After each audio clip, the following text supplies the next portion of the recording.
bleeding control kit. The Georgia Trauma Commission, we spent $1 million and bought these. We put these little kits together.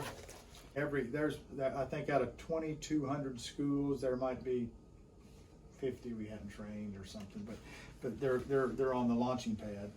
And you see, it's got the tourniquet in it. It's got some gauze in it.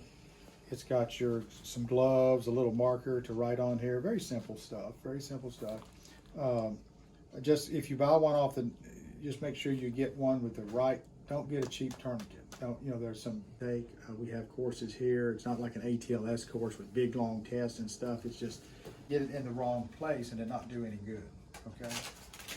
So what we're trying to do here, this is really designed for an open book pelvic fracture. Does anybody know what that is? Symphysis pubis open like that, right?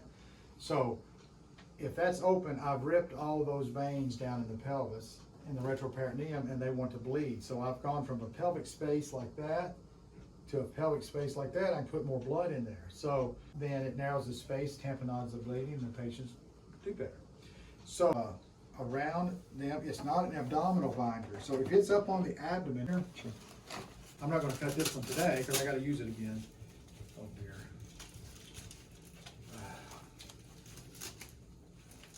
There we go.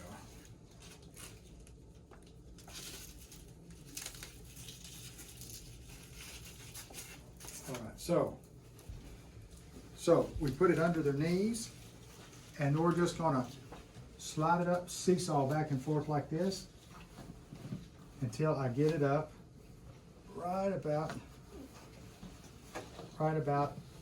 here. We're gonna assume right here's their acetabulum. Now, we're sort of gonna measure it. Okay, it's too long, so pull it that way, Josh. We'll pull it. Or I might just cut it off. Now they do it down, I know I cut off about 1.5 feet, just like on you, maybe 2 feet. If somebody's really big, maybe a few inches. But you get an idea if you do a few of them. Just start cutting it off, but you can just fold it, Josh.